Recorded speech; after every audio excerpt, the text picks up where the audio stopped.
Welcome to the Red Ohana residence.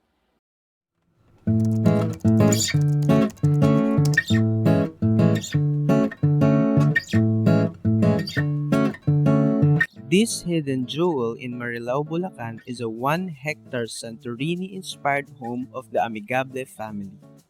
The RED from the Red Ohana is the combined initials of the whole family with the married couple Rodante and Esperanza and their daughter Doreen. A happy Ohana, a word which means family in Hawaii, is Mr. Rodante's ultimate goal in life. He believes that in a family, nobody should get left behind. This family includes not just his own, but also his employees that altogether help him achieve his dreams, one of which is this beautiful dream home that came into reality last year in 2020.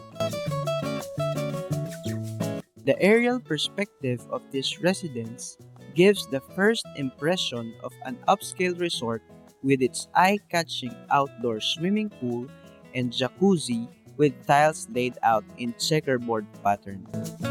Outlining the pool are beveled 10 by 20 white and blue subway tiles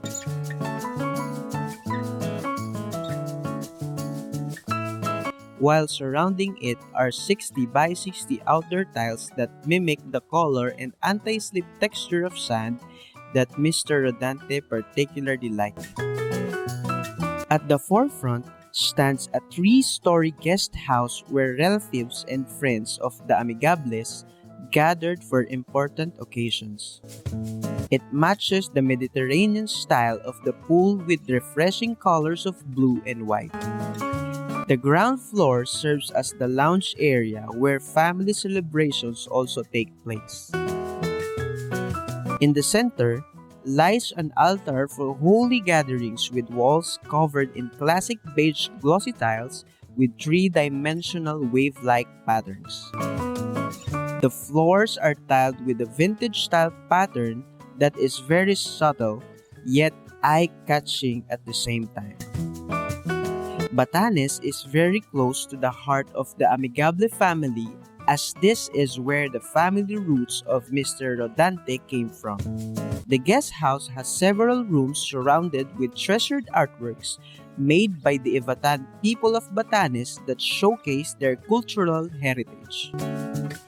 The hallways created the perfect canvas that emphasized the beauty of these art pieces through the installed neutral gray tiles in matte finish.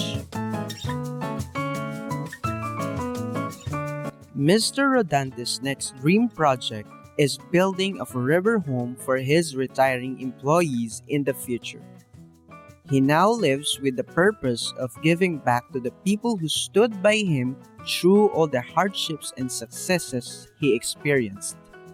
After all, he believes that he won't be where he is now without the people who helped him.